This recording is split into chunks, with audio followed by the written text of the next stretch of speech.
ओम ॐ नमः नमः सद्देभ्यः। सदेभ्यः। ओम नमः सद्देभ्यः। ओम नमः सद्देभ्यः। आत्म बने परमात्मा हो, शांति सारे देश में है। देश ना सर्वोदय महावीर के संदेश में, महावीर के संदेश में। છેલ્લા કેટલાક પ્રવચનોમાં અને મૂળ બોલોમાં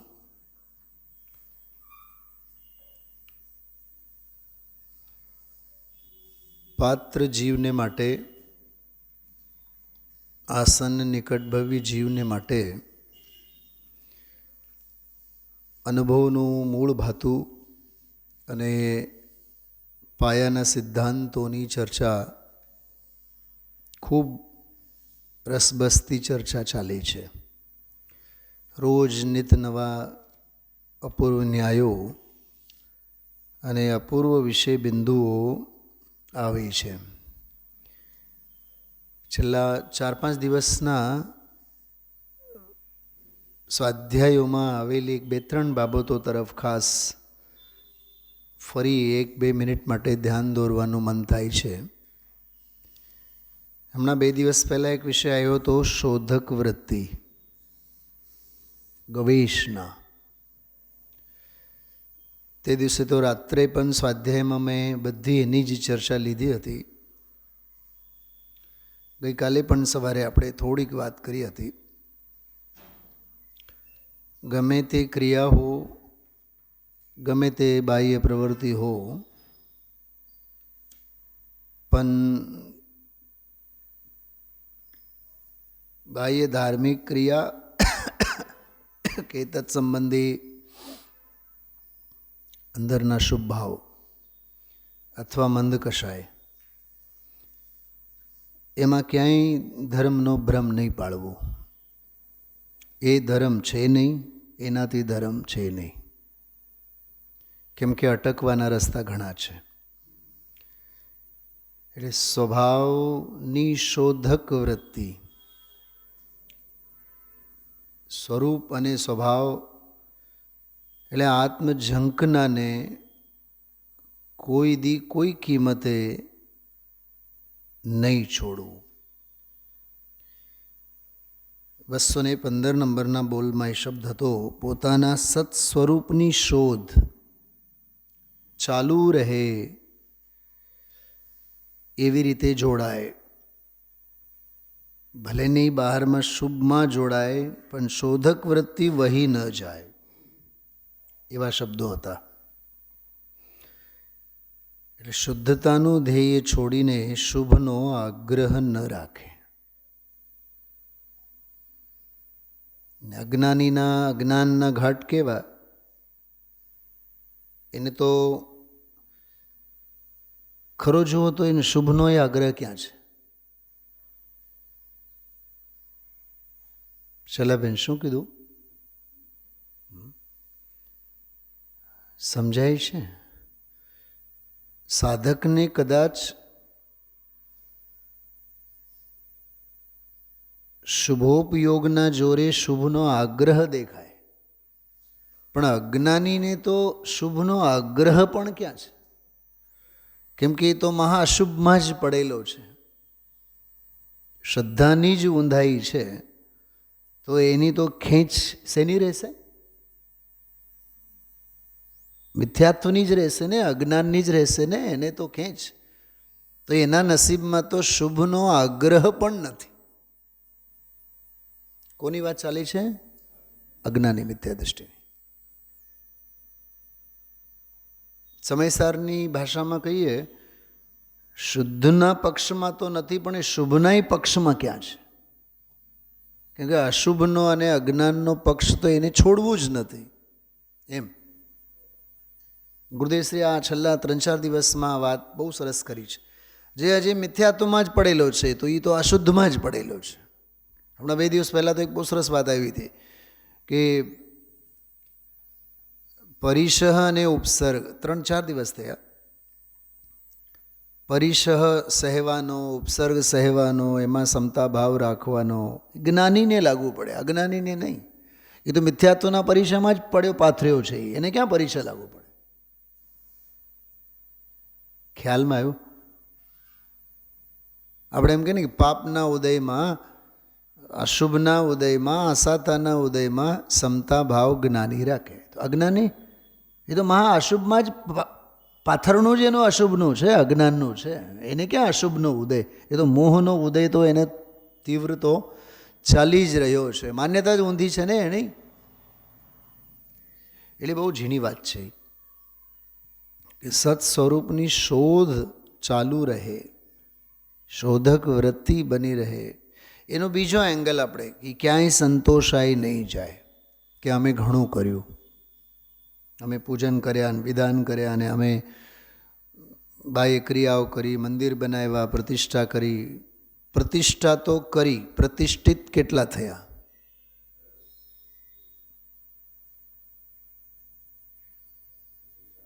ખ્યાલમાં આવ્યું? કાલે જ મેં પૂછ્યું હતું, પંચકલ્યાણક પ્રતિષ્ઠા કરે પણ આત્મ પ્રતિષ્ઠા તો રહી જાય. કોઈ ક્રિયા જડ થઈ રહ્યા, બાહ્ય ક્રિયામાં જ ક્યાંક ને ક્યાંક અટકેલો છે, અટવાયેલો છે. તો એક સત સ્વરૂપની શોધ, ગવેષના, આત્મગવેષના. ગવેષના એટલે શોધ, શોધ આધારે. આતમ ગવેષી, બનાસદાસજીએ શબ્દ આપ્યો છે, આતમ ગવેષી ન ગ્રહસ્થ હૈ ન જતી હૈ. ગ્રહસ્થ નથી અને જતી એ નથી. એ કેમ કે યતિને પણ આત્મા જ જોઈએ અને ગ્રહસ્થને પણ આત્મા જ જોઈએ. આત્મા સિવાય બીજું, આત્મા એટલે સ્વ, પોતે, સ્વ સ્વભાવ સિવાય બીજું કશું જ કાંઈ નથી જોતું. ન લોકેશના, ન માન પાન સન્માન, લોક ખ્યાતિ, જગ ખ્યાતિ, કશું જ નથી જોતું એમ. પરમ અકિંચન્ય ને અપરિગ્રહ ભાવ. એક તો એ વાત એમાં 215 બોલમાં બહુ માર્મિક રીતે આવી હતી. થોડોક આજનો જે વિષય હતો એની સાથે બંધ બેસતી વાત 217 નંબરના બોલમાં આવી હતી કે દ્રવ્યમાં ઉત્પાદ વે દ્રવ્ય બધું હોવા છતાં કંઈ દ્રવ્યને પર્યાય બંને સમાન કોટીના નથી. એના ઉપર આપણે તે દિવસે ધ્યાન ના આપ્યો, બહુ સરસ વિષય હતો. દ્રવ્યની કોટી ઊંચી જ છે, દ્રવ્યની જ કોટી ઊંચી છે. દ્રવ્યની કોટી ઊંચી જ છે અને દ્રવ્યની જ કોટી ઊંચી છે. પર્યાયની કોટી નાની જ છે, કેમ કે પર્યાય પોતે જ નાની. પર્યાય પોતે નાની. ટૂંકમાં મહત્તા કોની, મહત્તમ કોણ, મોટો કોણ, એમ સમજાય છે. દ્રવ્ય સ્વભાવ એ મહા મોટો એમ. શ્રેણી એટલે એનું સ્તર, એનું લેવલ. એટલે દ્રવ્ય દૃષ્ટિની અપેક્ષાએ આ બધી વાત આવી કે દ્રવ્ય દૃષ્ટિવાળાને અંદરમાં એટલા બધા રસકસવાળું તત્વ દેખાય કે તેની દૃષ્ટિ પર્યાયમાં ચોંટતી જ નથી. ખબર ગુરુદેવજી ત્યારે શું બોલ્યા હતા? પર્યાયને જ્યાં સુધી ચોંટેલી છે ત્યાં સુધી પર્યાયની પર્યાય બુદ્ધિ છે, એવું બોલ્યા હતા. પર્યાય જ્યાં સુધી પર્યાયને ચોંટી છે ત્યાં સુધી પર્યાયની પર્યાય બુદ્ધિ છે. અથવા એને એમ કહો, પર્યાય જ્યાં સુધી પોતે જે પર્યાય છે એ સ્વમાં સમાયેલી છે ત્યાં સુધી પર્યાયને પર્યાય દ્રષ્ટિ છે. પર્યાયનો સ્વ કોણ? આમ જુઓ તો પર્યાયનું સ્વ તો પર્યાય છે, પણ દ્રષ્ટિના પ્રકરણમાં પર્યાયનું સ્વ પર્યાય નથી. સાંભળો છો બધાએ? ધ્યાન આવે છે? સોનાના ઘરેણા શેની જાહેરાત કરે? હા, બધી સમજાય. એમાં કેમ સમજાય છે તરત જ? એમાં તો ભાવ ભાષણની જરૂરત નથી. ઓહો, બંગડી પહેર્યા છો સોનાના, એમ કેટલા ગ્રામના હશે? પ્રશ્ન સીધા દ્રવ્યનો જ થાય. 2 લાખમાં તો થયા હશે ને? એમ નથી કહેતા કે 25 પૈસામાં થયા હશે. 10-20 રૂપિયામાં થયા હશે. ભાવ અને ભાષા દ્રવ્યની જ, એમાં સોનું જ દેખાય. 1 કરોડના એમાં ડાયમંડ હોય ને તો એ લાખનું સોનું જ દેખાય એમાં. કેવી સુવર્ણ દ્રષ્ટિ છે. આવી દ્રવ્ય દ્રષ્ટિ, એટલે જ ગુરુદેવસિંહ બોલતા દ્રવ્ય દ્રષ્ટિ સો જિનેશ્વર, પર્યાય દ્રષ્ટિ વિનશ્વર. વિનશ્વર એટલે મહાદુઃખદાયી, જિનેશ્વર એટલે મહાસુખદાયી. જિનેશ્વર એટલે શાશ્વત સત્ય, વિનશ્વર એટલે એક સમયનું સત, ક્ષણિક સત, તકલાદી. તકલાદી વસ્તુ પર આપણે કોઈ ભરોસો નથી રાખતા. મેડ ઇન ચાઇના તકલાદી. તો બહુ સરસ આજના વ્યાખ્યાનમાં શરૂઆતમાં જે વાત હતી ને, શરૂઆતમાં 10 મિનિટ 15 મિનિટમાં આ વાત હતી કે દ્રવ્ય દૃષ્ટિવાળાને અંદરમાં એટલા બધા રસકસવાળું તત્વ દેખાય કે તેની દૃષ્ટિ પર્યાયમાં ચોંટતી નથી. દૃષ્ટિ પોતે કોણ? બોલો ભૂપતભાઈ, ક્યાં ગયા? બેન ક્યાં ગયા? મીનાબેન, દૃષ્ટિ પોતે કોણ? બોલો. અરે દૃષ્ટિ પોતે પર્યાય. દૃષ્ટિ પોતે પર્યાય, પણ એ દૃષ્ટિ પર્યાયમાં ચોંટતી નથી, એટલે પોતાનામાં ચોંટતી નથી. ગજબ કર્યું તમે. પોતાનામાં ચોંટતી નથી કે નહીં? તો શેમાં ચોંટી છે? દ્રવ્યમાં. તો દ્રવ્ય તો પર છે. શેલાબેન, દ્રવ્ય તો એક સમયની પર્યાય માટે ત્રિકાળ દ્રવ્ય કોણ? બોલો બોલો. શું નામ? ગૌતમ બુદ્ધ બોલો. એક સમયની પર્યાય માટે, ક્ષણિક પર્યાય માટે ત્રિકાળ દ્રવ્ય કોણ? સ્વ કે પર? એ તો પર જ છે ને, પણ એ પર જ એનો સર્વસ્વ છે. દૃષ્ટિ પોતે દ્રવ્ય પર, પણ દ્રષ્ટિમાં દ્રવ્ય જ દ્રવ્ય ઉછળતો થાય. ઉછળશે તો પર્યાય જ. ઉછળવાનો ક્રિયાકાંડ તો પર્યાય જ કરશે. ઓલો મહારાજા ઉછળશે નહીં. પોઈન્ટ સમજાય છે? ઘડાશે તો ઘરેણું જ, સોનું નહીં ઘડાય. કિંમત શેની ચૂકવવાની? સોનાની જ. માણવાનું શું? સોનું. વખાણ શેના? સોનાના. એક બહુ નોનસેન્સ એક્ઝામ્પલ મોડામાં આવે છે. શૈલીબેનને જોઈને મને વિચાર આવ્યો કે કોઈ સ્ત્રી બાળકને જન્મ આપે,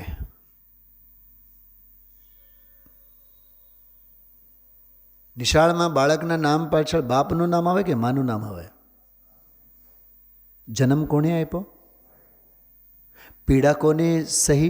9 મહિના સુધી ઉછેર્યા કોને? અને એ બાળકના સુખ દુઃખ સાથે 24 કલાક કુચ્ચે કોણ મરે? માં. અને શ્રેય કોણ ખાટી જાય? બાપ. આવી વાત છે. બાળકને લગતું બધું જ જન્મ દેવાથી માંડીને, જન્મ આપવાથી માંડીને જીવન ઘડવા સુધી માં જ ઘડે, અને શ્રેય માત્ર ને માત્ર લઈ જાય બાપ. એમ ઘરેણાઓનું ઘડતર ઘડવાનું, શોકેસમાં રાચવાનું, શું કીધું? શોકેસમાં શોભા વધારવાની, કરોડપતિના એ ધૂળપતિના શેઠના દુકાનની, અને ખરીદનારના ગળામાં ને હાથમાં ને નાભીમાં ને પગમાં જઈને શોભા વધારવાનું, એ બધું ક્રિયાકાંડ કોણ કરે? ઘરેણું. કોણ કરે? ઘરેણું ને. અને યશ કોણ ખાટે? સોનું. જનેતા માની જગ્યાએ ઘરેણું છે. એને બાળકને જન્મ આપવા માટે મહાનિમિત્તભૂત દ્રવ્ય સ્વભાવ છે, જેમ પિતા. તો દ્રષ્ટિ પર્યાયમાં ચોંટતી નથી. દ્રષ્ટિ પોતે પર્યાય, પણ એ દ્રષ્ટિ દ્રષ્ટિમાં ચોંટતી નથી. દ્રષ્ટિ દ્રવ્યમાં ચોંટે છે. એક વાત સમજો, હજી એ ભલે ને ચોંટ્યા રાખે, પણ દ્રવ્ય દ્રષ્ટિમાં આવતો નથી.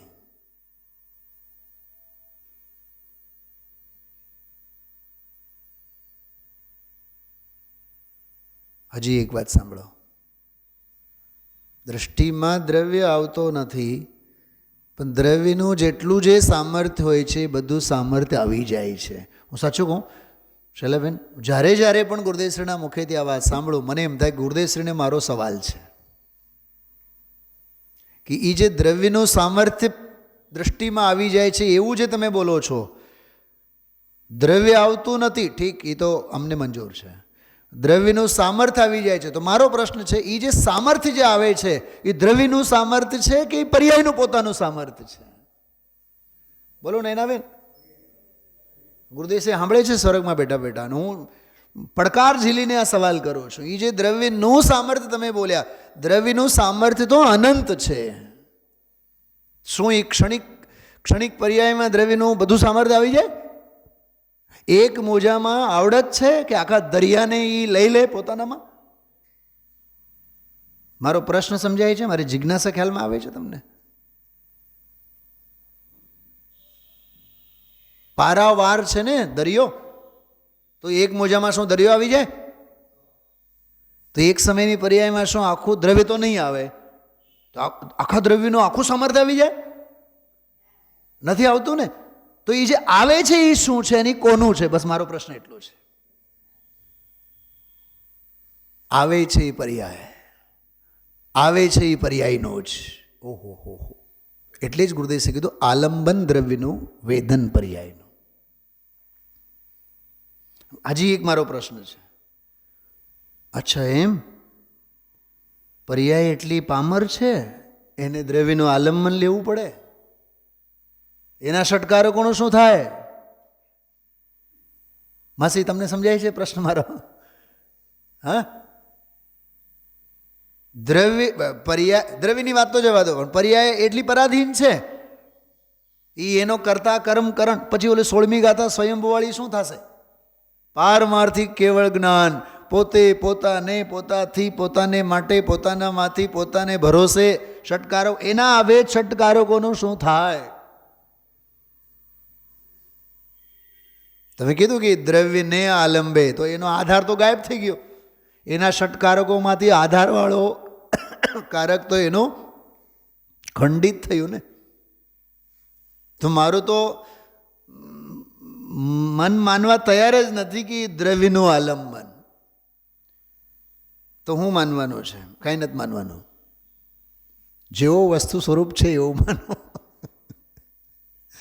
ભૂપતભાઈ સમજાય? બે બાબતોમાં મારા પ્રશ્નો છે. દ્રવ્યનું સામર્થ્ય આવી જાય. મેં અમારા જે અભયકુમારજી વગેરે જે છે ને, એ લોકો સાથે બહુ માથાકૂટો અમે કરી આના અંગે. પછી છેવટે તો એ અભયકુમારજી, તું યાર મગજમારી કરમાં ને યાર, હવે ગુરુદેવજી જેમ કહે છે સાંભળી, એમ નહીં. આંખ બંધ કરીને સ્વીકારી લઈએ એમ નહીં ચાલે. ગુરુદેવશ્રી પ્રત્યે કંઈ અવજ્ઞા કે અનાદર એમે નહીં, પણ એક અમારી જીવંત જિજ્ઞાસા છે કે દ્રવ્ય તો પર્યાયમાં આવતું નથી, ઠીક, બરાબર, પણ દ્રવ્યનું જેટલું સામર્થ્ય છે એટલું સામર્થ્ય આવી જાય છે. તો સામર્થ્યને માટે તમે દ્રવ્ય ક્ષેત્ર કાળ ભાવમાં ભાવવાળો ફેક્ટર કહો. તો મારો પ્રશ્ન છે, દ્રવ્યનો બધો ભાવ પર્યાયમાં આવી જાય?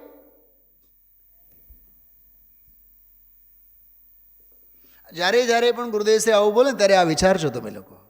મેં તો મારી રીતે મારો સમાધાન કરી લઉં છું, પણ પ્રશ્ન હોવો જોઈએ.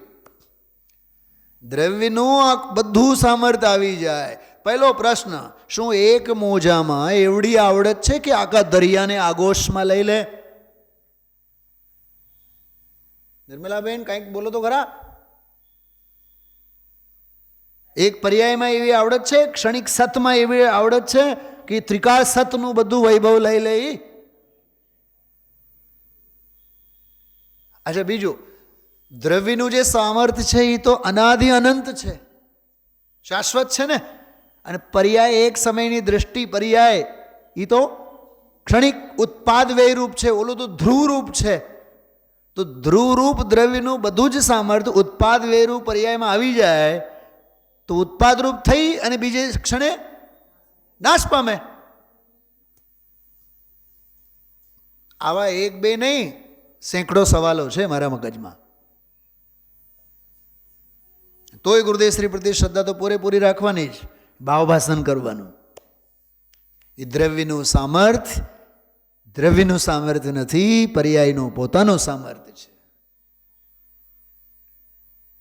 કેમ કે આવિર્ભૂત તો પર્યાય થાય છે, આવિર્ભૂત તો પર્યાય થાય છે.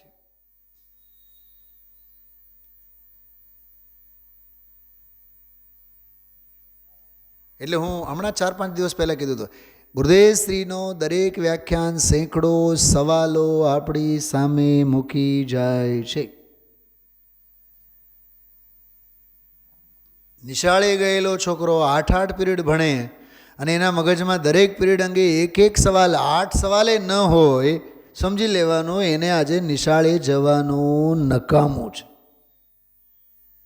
કંઈક નવી જિજ્ઞાસા, કંઈક નવા પ્રશ્નો, કંઈક નવા ઉકેલો મગજમાં આવવા જોઈએ.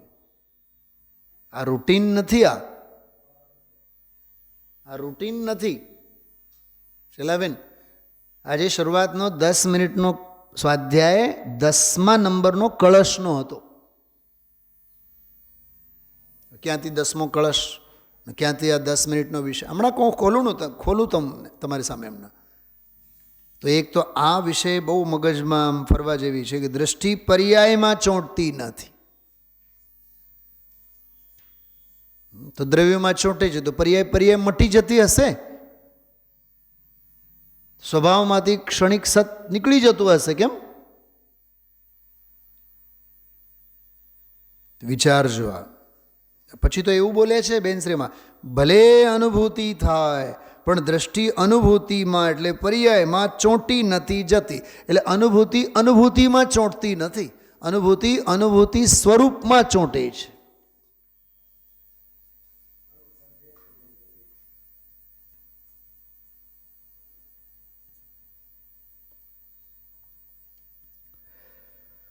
સત્તર 18મી ગાથા પછી સમયસારમાં 17-18મી ગાથા અને 19મી ગાથા પહેલાં શું કીધું? 17મી 18મી ગાથા પછી અને 19મી ગાથા પહેલાં એક બહુ સરસ મજાનું પ્રકરણ છે. એ પ્રકરણ તમે ધ્યાનથી સાંભળજો.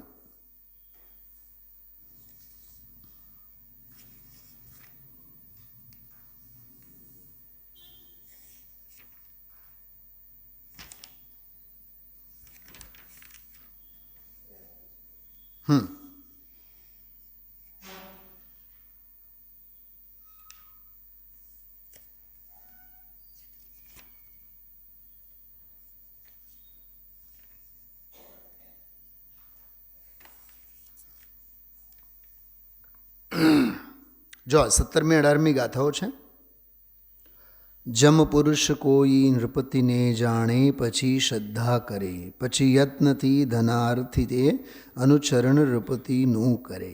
પછી સિદ્ધાંત છે, જીવરાજ એમ જ જાણવો વળી શ્રદ્ધવો પણ એ રીતે એનું જ કરવું અનુચરણ, પછી યત્નથી મોક્ષાર્થી. આ 17મી 18મી ગાથા. બરાબર. હવે 17મી 18મી ગાથાની ટીકા, એટલે જ્યાં ટીકા પૂરી થવા એવી ત્યાં એક છેલ્લો પ્રકરણ છે જે કળશ આવશે 20 નંબરનો 19મી ગાથા પહેલાં. ત્યાં એક પ્રકરણ છે જે આપણે બધાએ હજારો વાર સાંભળેલું, હજારો ને લાખો વખત સાંભળેલું છે. અને હવે તો પલાકા ફેરવીને આપણને તો એ બિલકુલ મોઢે થઈ ગયા છે પૂજામાં. અરે આ બાલ સભી ગોપાલ સુલભ સબકો, એ આ પ્રકરણ છે મૂળમાં. કોઈ દી તસ્દી નથી લેતા આપણે સમયસારમાં મૂળમાંથી કાઢીને વાંચવાની. રાજુભાઈ, પૂજા પૂરતી નથી, સ્વાધ્યાય જરૂરી છે. સાંભળજો. પરંતુ જો પરંતુથી જો વિષય શરૂ થાય છે, જ્યારે આવો અનુભૂતિ સ્વરૂપ ભગવાન આત્મા આબાળ ગોપાળ સૌને સદાકાળ પોતે જ અનુભવમાં આવતો હોવા છતાં, પરંતુ છે છતાંય છે, પણ વળી પાછો પણ આવ્યો, પણ અનાદિબંધના વશે પરદ્રવ્ય સાથે એકપણાના નિશ્ચયથી મૂળ જે અજ્ઞાની તેને, હવે જોજો, તે અનુભૂતિ છે તે જ હું છું, અનુભૂતિ છે તે જ હું છું, એવું આત્મજ્ઞાન ઉદય થતું નથી. થવું જોઈએ એની વાત જવા દો, પણ આ અનુભૂતિ તે જ હું છું એવું આત્મજ્ઞાન, આમાં જો શબ્દ તરફ ધ્યાન આપો, આત્મજ્ઞાન એટલે જે અનુભૂતિ સ્વરૂપ અનુભવમાં આવી જ રહ્યો છે એવું જ્ઞાન થવું, એનું નામ આત્મજ્ઞાન. જોર એના ઉપર, એવું આત્મજ્ઞાન ઉદિત થતું નથી, અને તેના અભાવને લીધે નહીં જાણેલાનું શ્રદ્ધાન ગધેડાના શિંગડાના શ્રદ્ધાન સમાન હોવાથી શ્રદ્ધાન પણ ઉદિત થતું નથી. જ્યારે સમસ્ત અન્ય ભાવોના ભેદ વડે આત્મામાં નિશંક ઠરવાના અસમર્થપણાને લીધે આત્માનું આચરણ ઉદય નહીં થવાથી આત્માને સાધતું નથી. આમ સાધ્ય આત્માની સિદ્ધિની અન્યથા અનુત્પત્તિ છે. આ ટીકા અહીંયા પૂરી થઈ. હવે આ જે આખો વિષય છે તમે વાંચો શાંતિથી. 16-17મી ગાથા, એના પછી કળશ આવ્યો, આ 20 નંબરનો સાંભળજો, હું જે કહેવા માગું છું. 20 નંબરનો કળશ આવ્યો, એમાં એમ લખ્યું કે ભાઈ ન ખલું યસ્માદ અન્યથા સાધ્ય સિદ્ધિ, કે અન્યથા સાધ્યની સિદ્ધિ જ નથી. અનુભૂતિ સ્વરૂપ ભગવાન આત્મા તે હું છું એવો અનુભવ થયા વિના બીજો કોઈ ઉપાય નથી. બરાબર. એક આ પ્રકરણ એવો છે સમયસારમાં, શૈલાબેન, ટીકા લખ્યા, ટીકા પૂરી થઈ ગઈ, કળશ લખ્યું. કળશ લખ્યા બાદ તો નવી ગાથા શરૂ થવી જોઈએ ને, તરત જ નવી ગાથાને શરૂ કરી, ફરીથી ટીકા લખી. સમયસારમાં 2-3 એવા પ્રકરણો છે, ટીકા, કળશ, વળી પાછું ટીકા. આ તો એવું થયું, ઉતાવળે બાઈ ઉઠી ગઈ, તૈયાર થઈ ગઈ, રસોઈ બનાવી કાઢી, હોઈ ગઈ, વળી પાછું રસોઈ બનાવે.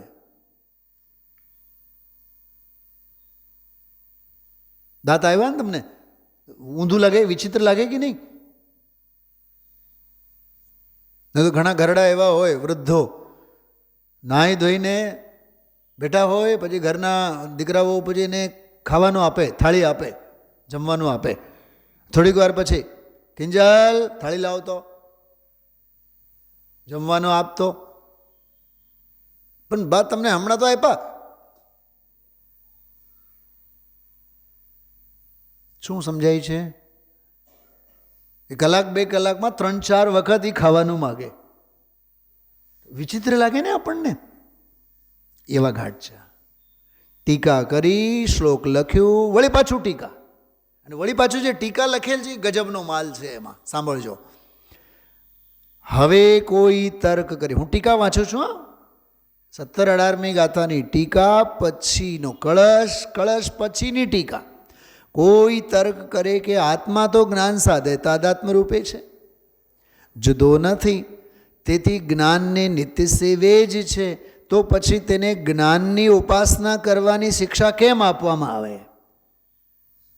અમે તો જ્ઞાનાનંદ સ્વભાવી છીએ, તો આનંદમાં તો છીએ, તો આનંદની શિક્ષા કેમ? આવો જ પ્રશ્ન છે ને આ તો. આત્મા સુખ સ્વભાવી છે, અમે તો સુખી છીએ જ, તો સુખનો ઉપદેશ કેમ? એમ તો જવાબ છે નો, તે એમ નથી. જો કે આત્મા જ્ઞાન સાથે તાદાત્મ્ય સ્વરૂપ છે, તો પણ એક ક્ષણ માત્ર પણ જ્ઞાનને સેવતો નથી. આ પંક્તિ યાદ રાખજો. આત્મા સુખ સ્વભાવી ને, બરોબર? આત્મા સુખ સ્વભાવી ને, સુખનો સ્વાદ કેટલા સમયનો? આત્મા નિરાકુળ ને નિરાકુળતા કેટલા સમયની, આત્મા શાંત સ્વરૂપે ને શાંતિ કેટલા ક્ષણિક સમયની, આત્મા નિર્ભાર ને તો ભાર વિનાનું નિર્ભારપણું કેટલા સમય માટે, દુનિયાનો ભારો, દુનિયાનો બોજો, દુનિયાના સંકલ્પ વિકલ્પો, દુનિયાનું અજ્ઞાન, દુનિયાનું શ્રદ્ધાન, દુનિયાની ચંચળતા, સંયોગોનો કેટલો અભ્યાસ, 24 કલાક. સ્વભાવ શાંત હોવાથી જરૂરી નથી કે તારા પરિણમનમાં પણ શાંતિ હોય. સ્વભાવ જ્ઞાનમય હોવાથી જરૂરી નથી કે તારા પરિણમનમાં પણ જ્ઞાન હોય જ. હર આત્મામાં જ્ઞાન છે, પણ ધન્ય છે તે જ્ઞાન જેનામાં આત્મા છે, એમ કહે છે આમાં. કારણ કે એક ક્ષણ માત્ર પણ જ્ઞાનને સેવતો નથી. કારણ કે સ્વયં બુદ્ધત્વ, પોતે પોતાની મેળે જાણવું તે, અથવા બોધિત બુદ્ધત્વ, બીજાના જણાવવાથી જાણવું તે કારણપૂર્વક જ્ઞાનની ઉત્પત્તિ થાય છે. પછી તો કાળલબ્ધિ અને ઉપદેશ અને એ બધી વાત એમાં લીધી છે. શેના માટે મેં આ પ્રકરણ વાંચ્યું? કે જો કે જ્ઞાન સાથે તો અભેદ જ છે ને, તોય તે અભેદ ભાવે પરિણમતો અનુભૂતિ સ્વરૂપ ભગવાન આત્મા હું છું પર્યાયની એવી દ્રવ્ય દ્રષ્ટિ છે જ ક્યાં? અનુભૂતિ સ્વરૂપ હોવા છતાં પણ અનુભૂતિ ક્યાં? એમ શૈલાબેન, અનુભૂતિ સ્વરૂપ હોવા છતાં પણ અનુભૂતિ ક્યાં? અને એવી અનુભૂતિ થવી એનું નામ સ્વાનુભૂતિ છે.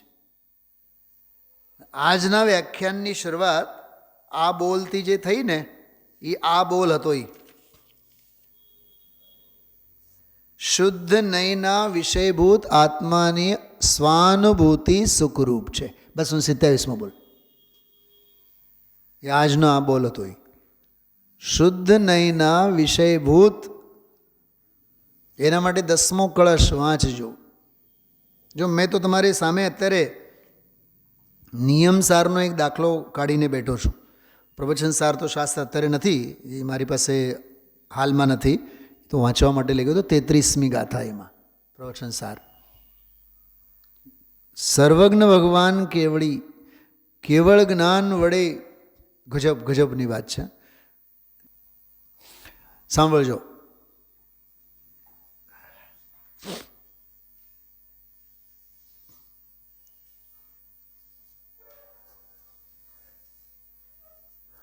જો ગઈકાલનો થોડોક વિષય યાદ કરો.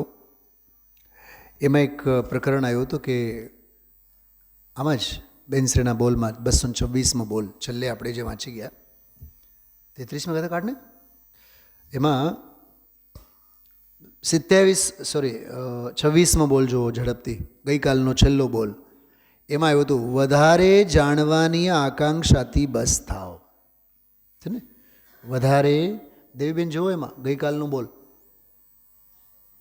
પારા નંબર બોલો તો જો એમાં તમે લોકો વધારે જાણવાની આકાંક્ષાથી બસ થાવ, સ્વરૂપ નિશ્ચળ જ રહેવું યોગ્ય છે. તો આ જે શબ્દો છે ને, એ આ શબ્દો, હા બસ બસ, આ શબ્દો શૈલાબેન, આ શબ્દો 33મી ગાથામાં છે, પ્રવચન સાર. હવે આપણે આગમની અવગાહના હોય તો એ ખ્યાલ આવે આપણને કયા મૂળ શાસ્ત્રમાંથી આ વાત ચાલે છે. વાંચીએ છીએ આપણે બેનશ્રીના વચનામૃત, અને આ જે શબ્દો આવ્યા, સ્વરૂપ નિશ્ચળ જ રહેવું યોગ્ય છે, વધારે જાણવાની આકાંક્ષાથી બસ થાવ. તો વધારે જાણવાની આકાંક્ષાથી બસ થાવ, સ્વરૂપ નિશ્ચળ જ રહેવું યોગ્ય છે. આ વાત ડાયરેક્ટ 33મી ગાથાની પૂરેપૂરી ટીકા, 15-20 લીટીની પૂરેપૂરી ટીકા છે. હવે આટલો આપણે વાંચીને એમાં સંતોષાઈ જઈએ કે વચનામૃત ઉપરના સ્વાધ્યાય થાય. વચનામૃત ઉપરનો સ્વાધ્યાય નહીં, પ્રવચન સાર ઉપરનો સ્વાધ્યાય છે. તળિયા તપાસવા જોઈએ. હવે એનો ટૂંકો સાર તમને કહું છું, સાંભળો. એમાં શું આવ્યું છે? કેવળી પાસે શું છે? બોલો, કેવળ જ્ઞાન. શ્રુત કેવળી પાસે શું છે? શ્રુત જ્ઞાન. બરોબર.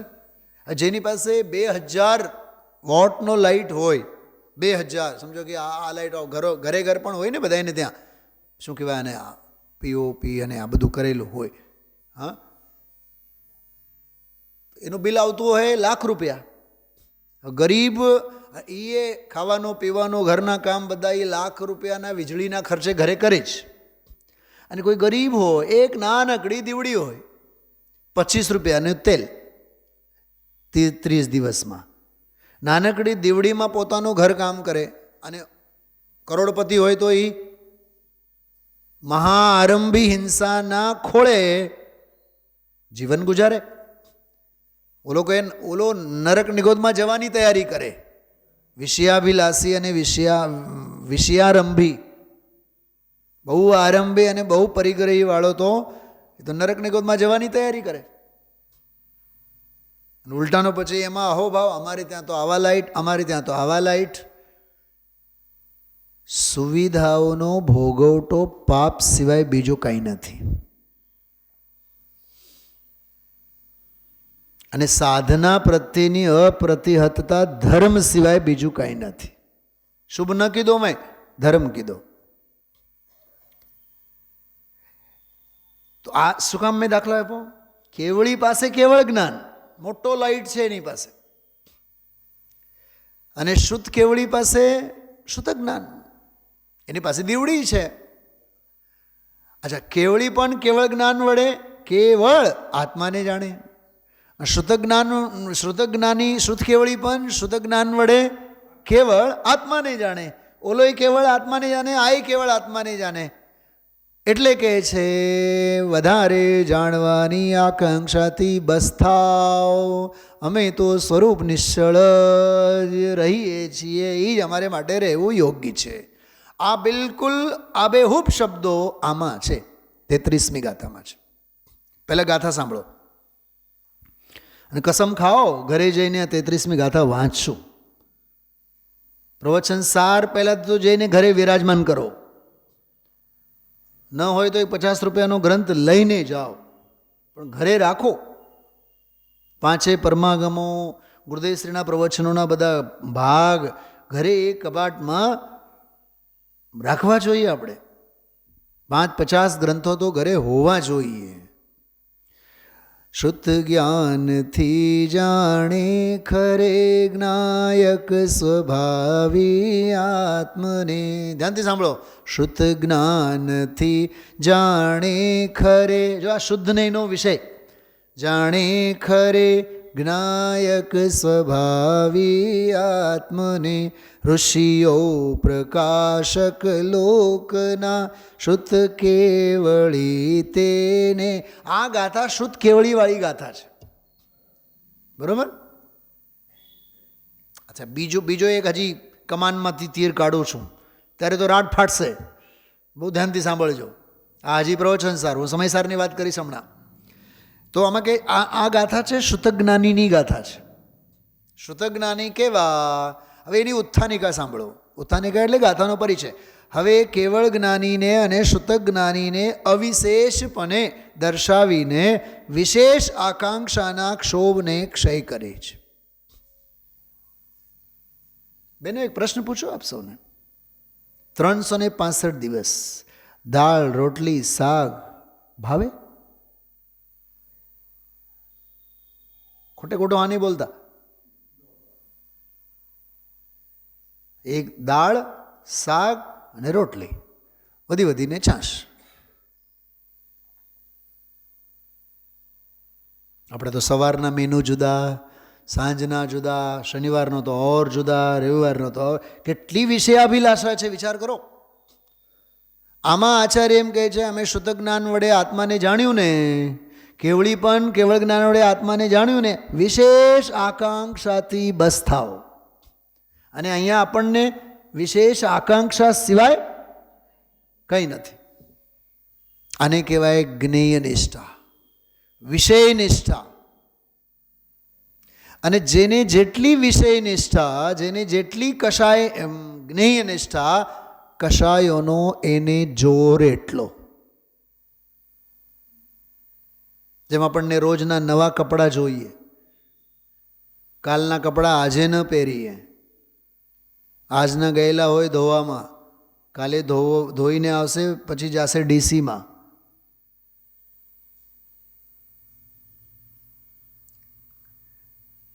ઘણા જે નિત્ય નિગોદમાના જીવ છે ને, એમનો વારો જ નહીં આવે ત્રસમાં. એમ આપણા કબાટમાં રાખેલા ઘણા બધા લોગડા કપડાં એવા છે કે એમનો કોઈ દી વારો જ નહીં આવે પહેરવામાં. પાપ એમને તો નહીં લાગે, પણ સંગ્રહ બુદ્ધિ મારી પાસે આટલું છે એનો પાપ તો ચોક્કસ આપણને લાગે છે, ગ્રહસ્થને લાગે જે સાચવીને રાખે છે. એટલે જ શાસ્ત્રોમાં કીધું છે બહ્વારંભ પરિગ્રહત્વમ નારકસ્ય આયુષ. બહુ આરંભ અને પરિગ્રહને લીધે નરક આયુ બંધાય, નિયમથી નરક આયુ બંધાય.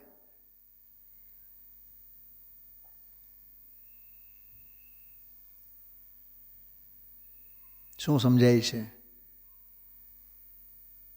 વગર શીખે હિંસાની પરંપરા. ખ્યાલમાં આવ્યું? તો વિશેષ આકાંક્ષાના ક્ષોભને આહા. ક્ષોભ એટલે શું થાય? સાતમી ગાથામાં આવે છે પ્રવચનસારમાં ક્ષોભ. શું ક્ષોભ એટલે શું થાય? અરે દરિયામાં ઉકળાટ આવે ને, દરિયામાં જે ઉછાળ આવે ને, એનું નામ ક્ષોભ કહેવાય. એના માટે એક દેશી શબ્દ છે ઉચાટ. કંઈક મનગમતું કામ ન થાય, ઘરમાં કંઈક પોતે કહેલું દીકરી ન માને કે વહુ ન માને, તો સાસુમાં લાઈવ વોલ્કેનો, જીવંત જ્વાલામુખીની જેમ ઉકળાટ કરે, એને ક્ષોભ કહેવાય. ક્ષુબ્ધ થવું, પછી ગુસ્સો ઉતરે વાસણ ઉપર.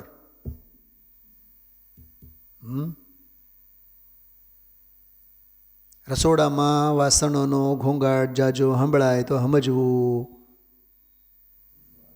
આજે રાજુ બેટા અને નિર્મળા મમ્મા વચ્ચે ચણભણ થઈ છે, ખાલી જગ્યા પૂરી નાખી સાહેબે.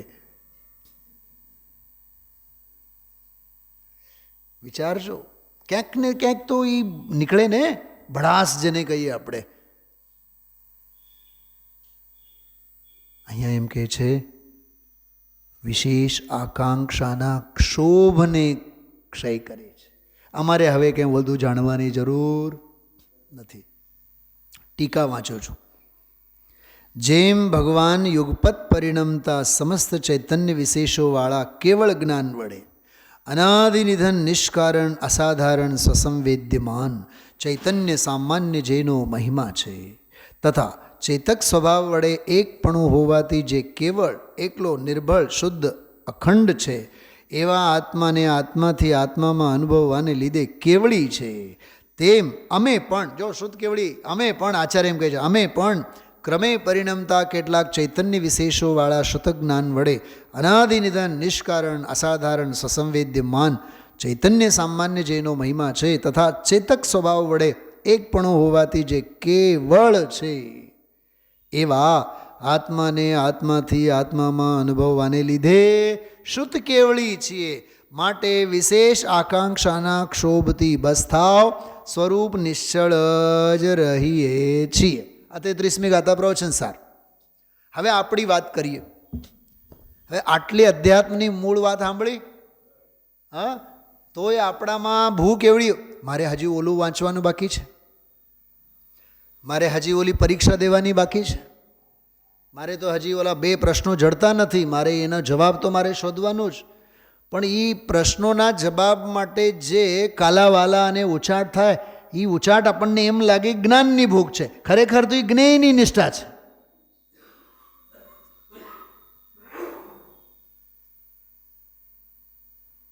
આ 33મી ગાથા તમારો જો ધ્યાન હશે, તો ધ્યાન ગયું હોય તો, હું વ્યાખ્યાનમાં બેઠો ને ગઈકાલે, શરૂઆતમાં મેં પ્રવચન સારમાં જોતો હતો, અનુક્રમણીમાં જોતો હતો, 5-7 મિનિટ મેં બધું જોયું, પણ મને જડ્યું નહીં, મૂકી દીધું મેં. ત્યારે એ ગાથા મને યાદ ન આવી.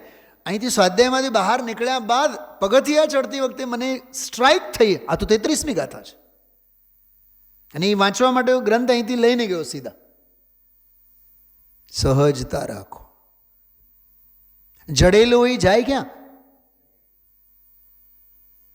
ગડમથલમાં ને ગડમથલમાં ક્યાંક ને ક્યાંકથી આવીને ઉપસી તો જાય જ. 33મી ગાથા પ્રવચન સાર. ઈ આ વધારે જાણવાની આકાંક્ષાથી બસ થાવ, સ્વરૂપ નિશ્ચળ જ રહેવું યોગ્ય છે. હવે પૂજામાં આપણે બોલીએ છીએ, હો શાંત ગેય નિષ્ઠા મેરી. હલો ને ઓલી નવી ભક્તિ લો, ઓલું નવું ભજન લો, ઓલી નવી પૂજા, હલો આજે નવી ગાથા, તો હમણાં તો એ બોલી આવ્યા આપણે, હો શાંત ગેય નિષ્ઠા મેરી, જલ સે ચરણાંબુજ ચર્ચિત હો. તોય પડી તો છે જ્ઞેય નિષ્ઠા જ. ક્યાં કે જ્ઞેય નિષ્ઠા પજ્જે મૂળાહી પર સમયાનો જ સ્વરૂપ છે. થોડુંક વિચારજો. અધ્યાત્મ જુદી વસ્તુ છે, અને એ જે અધ્યાત્મનો જોર જે ગુરુદેવના પ્રવચનમાં આવે એ આ પ્રવચનો છે. શુદ્ધ નયના વિષયભૂત આત્માની સ્વાનુભૂતિ સુખરૂપ છે. આત્મા સ્વયમેવ મંગળરૂપ છે, આનંદરૂપ છે. તેથી આત્માની અનુભૂતિ પણ મંગળરૂપ અને આનંદરૂપ છે. હવે એક પ્રશ્ન પૂછો, મંગળ કેટલા? 4. જો બોલ્યા 4. ઉત્તમ કેટલા? 4. શરણ કેટલા? કે 4. એ પાઠશાળામાં છીએ આપણે. હજી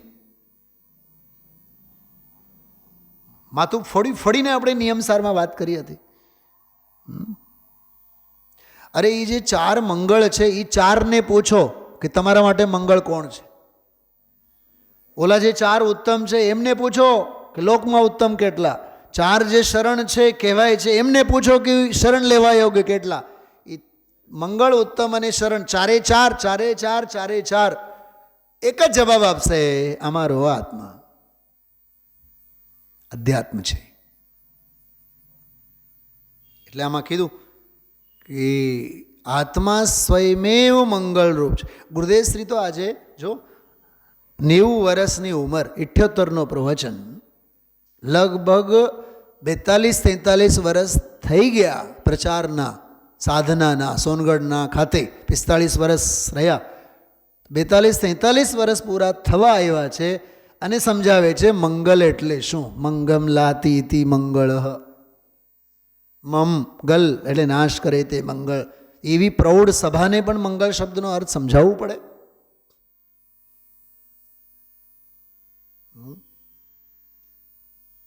તો સ્વયમેવ મંગળરૂપ છે, આનંદરૂપ છે. તેથી આત્માની અનુભૂતિ પણ મંગળરૂપ અને આનંદરૂપ છે. જેલાબેન, આમાં પણ એક મર્મ છે. અનુભૂતિ પણ એમ કીધું, પણ કેમ કીધું? પણ ક્યારે કહેવાય? જ્યારે એનાથી કંઈક અળગી ન્યારી નિરાળી વાત છે. તો અનુભૂતિ સ્વરૂપ જ મંગળ છે. અનુભૂતિ સ્વરૂપ ત્રિકાળ જ ઉત્તમ છે, તે જ શરણભૂત છે. પણ એનો આશરો લેનાર, એ ભાવે પરિણમનારી અનુભૂતિની પર્યાય પણ મંગળ છે. તમે પણ આવો, એનો અર્થ શું થયું? આપણે કોકને બીજાને બોલાવ્યા છે.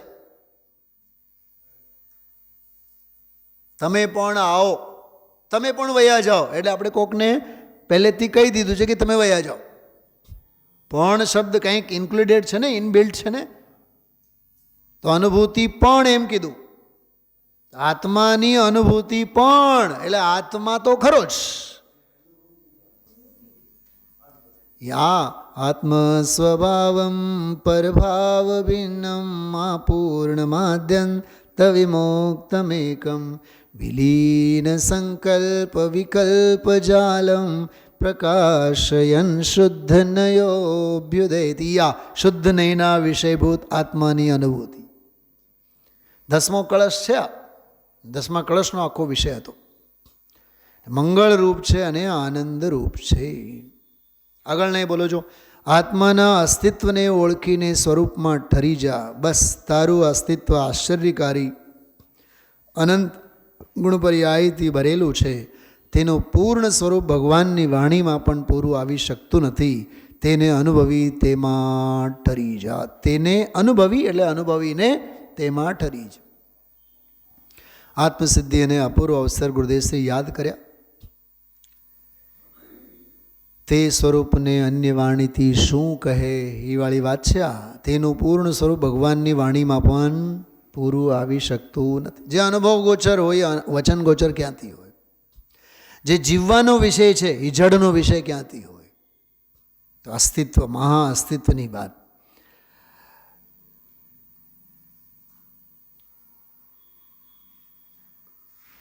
હા, ગુરુદેવશ્રી એક બહુ સરસ વાત કહી આજે, મજા આવી ગઈ સાંભળીને. જો આ દર્શન અને જ્ઞાનની વાત આવી ગઈ, સમ્યક દર્શન અને સમ્યક જ્ઞાનની વાત પૂરી થઈ, હવે આવી વાત સમ્યક ચારિત્રની. ધ્યાન ગયું હતું બધાનું? આ બોલ્યા હતા ગુરુદેવશ્રી આજે. સમ્યક દર્શન સમ્યક જ્ઞાનની વાત 27-28માં પૂરી થઈ. હવે કહે છે કે ચારિત્રની વાત આવીને વાત મુનિરાજની, એમ કરીને ચારિત્રની એવી રીતે એની સંધિ જોડી. મુનિને સંયમ, નિયમ ને તપ બધામાં આત્મા સમીપ હોય. અહો, તું તો આત્માની સાધના કરવા નીકળ્યો. એક મિનિટ, અહીંયા આપણે સવાલો પોતાની જાતને કરવા. સાંભળો બધા બહેનો, તમે લોકો બધાએ સાંભળો. તું તો સવારે નહાઈ ધોઈને સ્વાધ્યાય કરવા માટે મંદિરે નીકળ્યો. સમજાય છે? તું પોતાનો આત્માનું કરવા માટે નીકળ્યો છે, તું સમાજની સેવા માટે નહીં. તું ત્રણ લોકના ના જિનેન્દ્ર ભગવંતોના દર્શન કરીને આત્મદર્શન માટે નીકળ્યો છે. ગામમાં ફરવા નહીં, તીર્થ જાત્રા માટે નીકળ્યો છે. તો એનો અભિપ્રાય બરાબર આપણે દૃષ્ટિમાં રાખવાનો કે તું તો આત્માની સાધના કરવા નીકળ્યો, ત્યાં આ લૌકિક જનના પરિચયનો રસ કેમ? એના માટે ગુરુદેવ કે ઓકળા.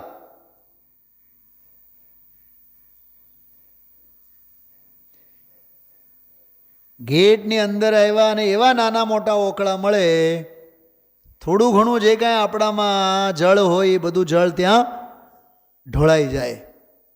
ખરેખર તો એ ભક્તિરૂપી જળથી ભગવાનના પ્રક્ષાલ કરવાના હોય. સમજો આ વાતને, બહુ માર્મિક વાત છે. કયા ભાવે નીકળ્યા હતા, કયા ભાવે નીકળ્યા છીએ? લૌકિક જનના પરિચયનો રસ કેમ? એમ છે લૌકિક જનના પરિચયનો પરિચય કેમ અને પરિચયનો રસ કેમ? અચ્છા, આ જે 3 લીટી આપણે હમણાં વાંચ્યા, આ 3 લીટીમાં નિયમસાર 127મી ગાથા છુપાયેલી છે. ચલા બેન, મુનિને સંયમ, નિયમને તપ બધામાં આત્મા સમીપ હોય. નિયમસાર 127મી ગાથા. અને આ લૌકિક જનના પરિચયનો રસ કેમ? પ્રવચનસાર 268, 69, 70. પ્રવચનસાર 2 શાસ્ત્રો આમાં સમાયેલા છે, નિયમસાર અને પ્રવચનસાર. એ આજે વાત આવી મુનિને સંયમ, નિયમ ને તપ, એ આ 127મી ગાથા વાંચવા જેવી છે. સંયમ, નિયમ ને તપ વિશે આત્મા સમીપ છે જે હને, સ્થાયી સામાયિક તે હને, ભાખ્યો શ્રી કેવળી શાસને. જાતને સવાલ કરવો, અમે સંયમ પાળીએ છીએ, પણ સંયમના કાળે આત્માના સમીપમાં કેટલા? અમે નિયમ પાળીએ છીએ, રોજ મંદિરે જવાનો નિયમ, રોજ પૂજા કરવાનો નિયમ, રોજ પ્રક્ષાલનનો નિયમ, રોજ સ્વાધ્યાયનો નિયમ, રોજ જાત્રાનો નિયમ, રોજ પ્રતિક્રમણનો નિયમ. આત્માના સમીપમાં કેટલા? રોજ અમે તપ આદરીએ છીએ, આત્માના સમીપમાં કેટલા? આ ગાથાની ટીકા છે બહુ જોરદાર. એ ગાથાની ટીકામાં લખેલું છે કે બાહ્ય પ્રપંચથી પરાન્મુખ અને સમસ્ત ઇન્દ્રિય વ્યાપારને જીતેલા એવા જે ભાવિ જીનને પાપ ક્રિયાની નિવૃત્તિરૂપ બાહ્ય સંયમમાં, અભ્યંતર સંયમમાં કે નિયમમાં, બરાબર, નિજ સ્વરૂપમાં અવિચળ સ્થિતિરૂપ ચિન્મય પરબ્રહ્મમાં નિયત એવા નિશ્ચય અંતરંગ આચારમાં, વ્યવહારથી પ્રપંચિત પંચાચારમાં અને પંચમ ગતિના હેતુભૂત કાંઈ પણ પરિગ્રહ પ્રપંચથી સર્વતા રહિત સકળ દુરાચરણની નિવૃત્તિના કારણભૂત એવા પરમ તપશ્ચરણમાં કારણ પરમાત્મા સદા સમીપ છે.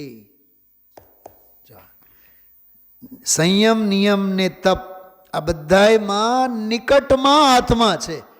એ આત્મા સમીપ છે.